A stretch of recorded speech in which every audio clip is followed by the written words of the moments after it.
Es vēlos Krievijas agresijas pret Ukrainu jautājumā izteikt savu personīgo pozīciju. Tas varbūt ir politiski nepareizi, bet es neesmu tāds politiķis. Tiešā nozīmē vēlos vienmēr būt tas, kas es esmu, un teikt to, ko es domāju. Es mīlu Latviju, esmu savas valsts patriots, esmu šeit dzimis, un šeit arī es nomiršu. Cerams. Un kad tik drīz, protams, arī. Un vakar šeit mēs zālē, daļa no deputātiem, mēs brīnišķīgi iefilmējām Ukrainas himnu, iedziedājām, mums bija vārdiņi priekšā gan ar latviešu burtiņiem, gan ar ukraiņu.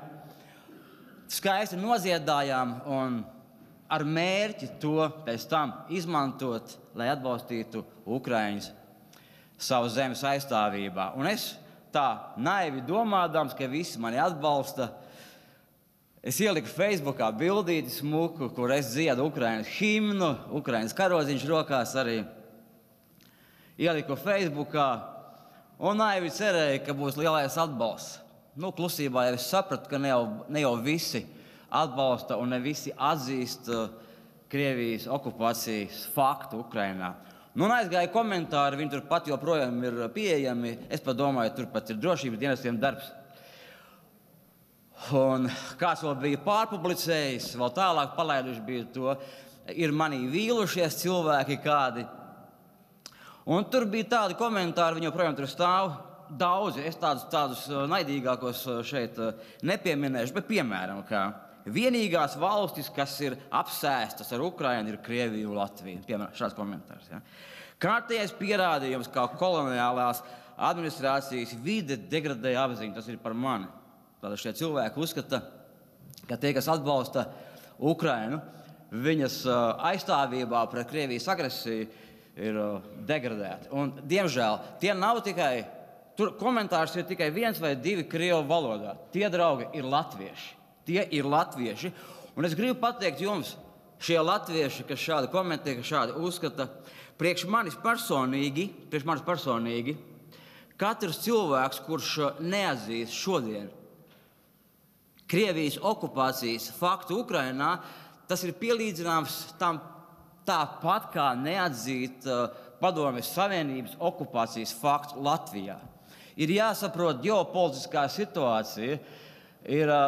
Ne Putins ir galvenā problēma, bet gan Krievijas federācijas, kādreizējās Padomju Savienības imperiālisma politika, kurā Baltijas valstīm ir sava vieta un savs plāns. Un nākamās valstis pēc Ukrainas 100% ir Latvija, Baltijas valstis. Un man ir sapnis par Dievu svētītu Latviju, uz kurien cilvēki brauc nevis bēg, par garīgi, sociāli un ekonomiski svētītu valsti, bet, diemžēl, Krievijas imperiālisma politikas īstenotājiem un atbalstītājiem šeit Latvijā šāda Latvija, acīm redzot, nav viņu plānā, ja arī viņi kaut ko citādi izprot. Un tāpēc es gribu teikt jums, ka tie, kas neatbalsta, tie, kas klusējot šādā veidā, es teiktu pat fano par Putina politiku, par viņu kā par personu, kas nevar atzīt Krievijas okupācijas faktu, draugi, jūs esat mans valsts un man ienaidnieki. Es varu paspiest rokas un kaut kādos politiskos jautājumos mēs varam būt vienoti, bet šajā jautājumā jūs esat mani ienaidnieki. Satiekoties, piemēram, frontē, es ceru, ka tur mums nebūs jādodas, bet es droši šaut nost. Lūk, tā arī viss ir tā brālīgā politika.